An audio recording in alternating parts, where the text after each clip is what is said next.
Welcome back after the break. अब हम बात करेंगे क्रिकेट के ऊपर, क्योंकि पाकिस्तान भारत टाकरे की धूम है और नाज़रीन, क्रिकेट की दुनिया में सबसे ज़्यादा सनसनीखेज और इंटरेस्टिंग जो मुकाबला होता है ना, वो शायद यही होता है। और जो क्रिकेट लवर्स नहीं भी होते वो भी ये टाकरा ज़रूर देखते हैं।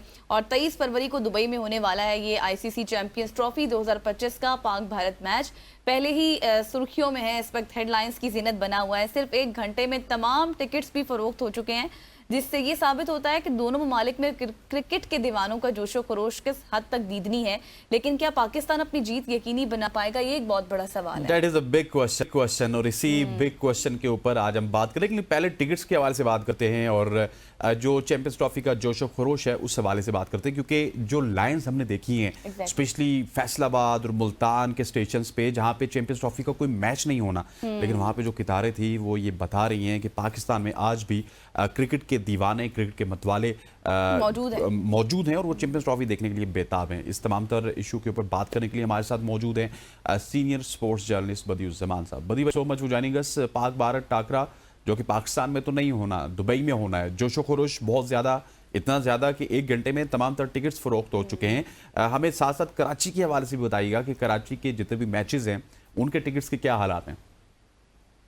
देखिए, जो आपने पहले बात की कि पाकिस्तान और भारत के दरमियान मैच, तो हमेशा से जब भी आपने देखा होगा स्टैंड में कि जब भी पाकिस्तान और भारत का मैच होता है तो कराची क्या हो, लाहौर हो, जितना भी शहर भर के जितने भी जो जगहें होती हैं वहाँ पर बड़ी बड़ी स्क्रीन भी लगाई जाती हैं। हालांकि यहाँ मैचेस नहीं हो रहे थे। वर्ल्ड कप के दौरान भी आपने देखा होगा अगर ये मैच जो है दुबई के बजाय अगर नेशनल स्टेडियम कराची या लाहौर में हो जाता तो मुझे लग रहा था कि 1 ग्राउंड के बजाय 2 ग्राउंड भर जाते, क्योंकि लोग उसी ग्राउंड के बाहर बैठ के हो सकता है स्क्रीन पे ये मैचेस देख रहे होते। लेकिन ये बहुत ही इम्पोर्टेंट बात है, बहुत ही अच्छी बात है कि शायकीन क्रिकेट जो है वो पाक भारत मैच को हमेशा से पसंद करते हैं और हमेशा जिस जगह भी हो वहाँ पर मैच देखते हैं। आप देखें कि 125 दरहम से लेकर तकरीबन 1200 दरहम, उसके अलावा 1500 दरहम, यानी कि 9.5 लाख रुपए पाकिस्तानी टिकट तक भी वहाँ पर जो टिकट सेल हुआ है, लोगों ने हाथों हाथ लिया है, सिर्फ और सिर्फ इस वजह से कि वहाँ पर वो पाकिस्तान और भारत के मैच को देखना चाहते हैं। लेकिन मसले वही हैं, सियासी मामला जो आ जाते हैं तो इसी वजह से थोड़ा सा प्रॉब्लम हो जाती है, वरना दिल जो है वो जुड़े हुए हैं दोनों ममालिक के जो फैंस हैं क्रिकेट के उनके। और जहाँ तक आपने कराची की बात की तो कल मैं भी जो है जब 2:30 से 3 बजे निकला, मुख्तलिफ जो कोरियर कंपनी की ब्रांचेस थे वहाँ पर, तो इतनी लंबी लंबी लाइनें हमने देखी हैं कि हेड ऑफिस में तो जगह ही नहीं थी। उसके अलावा जितनी भी ब्रांचेस थी कराची की जहाँ जहाँ ये टिकट सेल हो रहे थे वहाँ पर लंबी लाइनें थी। और एक जब जैसे ही मैं उस कोरियर कंपनी के अंदर गया तो एक लड़का जो है वो टिकट ले रहा था। पहला टिकट उसने लिया और एक शनाख्ती कार्ड पे जब उसने 4 टिकट लिए तो उससे मैंने मालूम किया टिकट कौन सा लिया है, तो उसने टिकट लिया है जनूबी अफ्रीका और अफगानिस्तान के मैच का। तो मैंने उससे सवाल ये किया कि पाकिस्तान के मैच के टिकट आपने नहीं लिया, अफगानिस्तान के मैच के टिकट आपने लिया? तो कहा कि मैं सिर्फ और सिर्फ अपनी दुकान बंद करके आया था और यहाँ पर दुकान बंद करने के बाद अफगानिस्तान जनूबी अफ्रीका का टिकट इसलिए लिया है कि लोगों को बता सकेंगे भाई हम कितने जो है मेहमान नवाज लोग हैं और हम कितनी मेहमान नवाजी करना चाहते हैं, और यही भारत अगर आ जाता तो हम उसकी कितनी मेहमान नवाजी करते। तो मेरे ख्याल में चैंपियंस ट्रॉफी में का इनेकाद पाकिस्तान में होना एक बहुत बड़ा वो है, क्योंकि 28 साल के बाद इतने बड़े इवेंट की आप मेज़बानी कर रहे हैं। तो मेरे ख्याल में ऐसी मेज़बानी होनी चाहिए कि दुनिया को पता चले कि पाकिस्तान जो है वो बेहतरीन मुल्कों में से है जो क्रिकेट को बेहतर अंदाज से जो है वो मेज़बानी कर सकता है। तो मेरे ख्याल में जोश दीदनी, और आज से तो आपको मालूम है 3 मुल्की सीरीज़ के भी टिकट जो है वो फिजिकल भी जो है फ़रोख्त होना शुरू हो जाएंगे, ऑनलाइन भी 4 बजे से शुरू हो जाएंगे। तो एक साथ 2-2 मेले जो हैं वो शायकीन को काफ़ी जो है जोश दिला रहे हैं। अच्छा बदी भाई, जिस तरह से आपने ओवरऑल सिचुएशन के बारे में बताया और जिस तरह से हम जोशो खरोश देख रहे हैं, 1 घंटे में टिकट्स भी फरोख्त हो गई हैं, लेकिन सवाल तो बड़ा यही है ना कि क्या पाकिस्तान अपनी जीत यकीनी बना पाएगा? क्योंकि हालात देखते हुए ये सवाल माइंड में आता है। देखिए, जहाँ तक जीत की आपने बात की, इस वक्त अगर मैं असनैन भाई को सुन भी रहा था कि जिस तरीके से पाकिस्तान टीम के स्क्वाड का ऐलान हुआ है, मुझे वो स्क्वाड बहुत ज़्यादा कमज़ोर नज़र आ रहा है। देखिए, आपके जो सीनियर बल्लेबाज हैं वो भी आउट ऑफ फॉर्म है, और उसके अलावा जिन लोगों को आप टीम में लेकर आए हैं सिर्फ एक BPL की बुनियाद पर, क्या वो वनडे क्रिकेट में उस तरह की परफॉर्मेंस दे पाएंगे? ऐसा मुझे नहीं लगता। देखिए, फ़हीम अशरफ का कोई जगह नहीं बनती थी, उसके अलावा जो खुशदिल शाह है उसकी कोई जगह नहीं बनती थी। फिर इब्रार अहमद को एक स्पिनर के तौर पर जो है वो लेकर आप आ गए हैं, तो ये तरीका सही नहीं है। इब्रार अहमद की अपनी परफॉर्मेंस वो पिछले आपने देखा किस तरह की है। फिर आप उस्मान खान को किस बुनियाद पर टीम में लेकर आए, ये मेरी समझ से बाहर है। क्या उसको आपने यूएई से यहाँ लाने का उसको सिला दे रहे हैं? अभी तक उसने वनडे डेब्यू नहीं किया और उसको आप अपनी टीम में लेके आ गए। 18 T20 मैचेस में 15 की एवरेज से 232 रन अगले ने बनाए हैं और उसे आप जो है वो चैंपियंस ट्रॉफी खिलाने के लिए लेके आ गए। फिर मुझे थोड़ा सा डाउट सऊद शकील, लोग कहते हैं जी सऊद शकील बहुत बड़ा बैट्समैन, देखिए वनडे और टेस्ट क्रिकेट में जमीन आसमान का फर्क होता है। और सऊद शकील अगर एक ओपनर आप रख रहे हैं, एक स्पिनर लेके जा रहे हैं, तो कहाँ की आपकी टीम तो बैलेंस ही नहीं बन रही। आपका पड़ोसी मुल्क जो है 3 स्पिनर के साथ आ रहा है, उसके बाद रेगुलर 2 से 3 ओपनर जो हैं, 2 विकेट कीपर हैं, तो किस तरीके से आप जो है वो मुकाबला करेंगे? तो मेरे ख्याल में ज्यादती हुई है जो आमिर जमाल है उसके साथ और फहीम अशरफ को लेकर आना, ये मेरी समझ से बाहर है। पहले जब ऑलराउंडर आपका एक बैटिंग भी अच्छी कर रहा है, फील्डिंग उसकी अच्छी है, बॉलिंग उसकी अच्छी है, और उसके बाद एक ऐसे बंदे को तरजीह देना जो 20 विकेटें जो है उसने बीपीएल में ली और 102 रन्स बनाए और उसको आप जो है वो चैंपियंस ट्रॉफी खिला रहे हैं। तो थोड़ा बहुत सिलेक्शन कमेटी की अगर बात करें, देखिए सिलेक्शन कमेटी ने टेस्ट टीम मुंतखब की स्पिन विकेट बनाई और हमने कहा जी वाह वाह वाह वाह वाह जीत गए, ठीक है।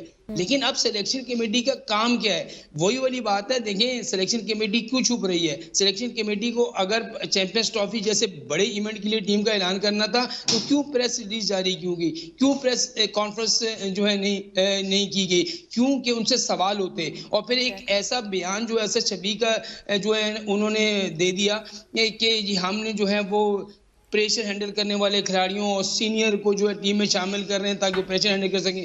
क्या खुशदिल शाह प्रेशर, इसमें कौन सा मैच जीता है भाई? फहीम अशरफ ने इससे पहले कौन सा मैच जीता है? इब्रार ने अकेले कौन सा मैच जीता है? उस्मान ने कौन सा मैच जीता है? आपके तो बाबर आजम भी जो है 2.5 साल से रन नहीं कर रहे हैं। फिर तैयब ताहिर भी जो है वो एकदम जो प्लेयर आता है वो इतने रन नहीं कर पाता, ये इतनी जो है प्रेशर हैंडल नहीं कर सकता।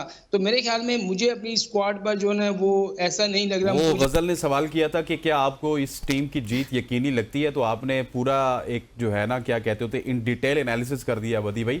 लेकिन मेरा ख्याल है हमारा फोकस शायद सिलेक्शन नहीं था, हमारा फोकस था कज़ाफी स्टेडियम की रेनोवेशन, हमारा फोकस था रावलपिंडी क्रिकेट स्टेडियम की रेनोवेशन और कराची क्रिकेट स्टेडियम की रेनोवेशन। अच्छा, रेनोवेशन की अगर बात की जाए तो कराची के हवाले से अभी तक हमने डिस्कस नहीं किया। आप कराची में जाते भी हैं, हमने आपकी रिपोर्ट्स भी देखी हैं, हमने आपके तज्जिए भी देखे हैं। कराची में किस हद तक रेनोवेशन का काम हुआ और जो मेन बिल्डिंग है वो कंप्लीट है और किस हद तक खूबसूरत बनाई गई है?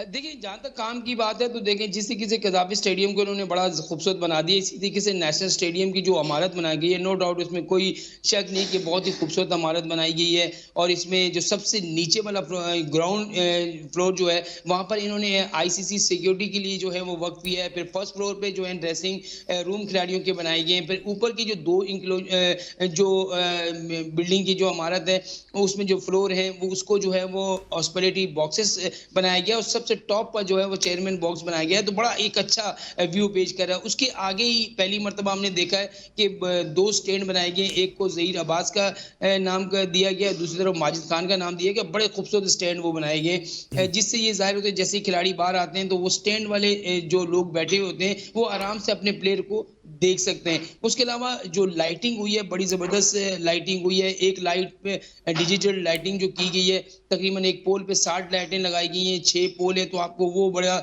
ज़बरदस्त लाइटिंग है। फिर 2 जो स्क्रीन बन रही हैं वो भी बड़ी ज़बरदस्त है। पहले लोगों को बड़ा प्रॉब्लम होती थी कि एक पुराना सा स्कोर बोर्ड हुआ करता था जिसपे लोगों को एक्शन रिप्ले देखने में काफ़ी मुश्किल होती थी, लेकिन अब 2 बड़ी स्क्रीनें जो हैं वो छत के साथ बिल्कुल लगाई जाएंगी ताकि लोगों को मैच देखने में भी प्रॉब्लम ना हो और सामने जो एक्शन रिप्ले या खिलाड़ियों के आउट होने या छक्का या चौका लगाने के मनाजिर वो आराम से देख सकते हैं। बड़ा अच्छा बनाया है। फिर वो एक वो जंगला हुआ करता था, आपको याद है नेशनल स्टेडियम में आप भी आए हुए, तो वो जंगले को खत्म कर दिया गया, सिर्फ एक पतला सा जाली लगाई गई है और एक उसके पीछे एक जगह ऐसी बनाई गई है ताकि शायकीन क्रिकेट जो है वो खिलाड़ियों के अक्सर आपने देखा होगा कि शायकीन जब बेकाबू हो जाते हैं तो खिलाड़ियों से मिलने के लिए ग्राउंड की तरफ आ जाते हैं, तो वहाँ एक जगह बनाई गई ताकि खिलाड़ी इसको क्रॉस ना कर सके। ये बड़ा अच्छा किया गया है। फिर जो भी इनक्लोजर थे इनके नाम बदले गए। यूनुस खान जो साबिक कप्तान थे, शाहिद खान अफरीदी थे, उनके नाम के इनक्लोजर बनाए गए हैं। फिर मोहम्मद बरादरान को जो है वो दूसरी तरफ लिया गया है, इनक्लोजर को किया गया है। फिर प्रीमियर क्लास को किया गया है और जो पुराने बॉक्सेस थे उनको जो है वो बड़ा खूबसूरत अंदाज से जो है उसकी रेवेनेशन की गई है और वहाँ पर उनको जो सेट किया गया है। लेकिन सबसे बड़ी बात ये होती है कि आपने स्टेडियम का काम करा दिया, बड़ा ज़बरदस्त काम करा दिया और मुझे लग रहा है कि 2 से 3 दिन में ये मुकम्मल तौर पर जो वो हो जाएगा और 11 तारीख का इसका इफ्तिताह भी है। तो स्टेडियम बनाना अच्छी बात है, गद्दाफी का भी बन गया, ये भी बन गया, लेकिन टीम बनाना, हम कहते हैं कि टीम भी ऐसी बनाए कि जो पाकिस्तान को जीत कर दिखाए।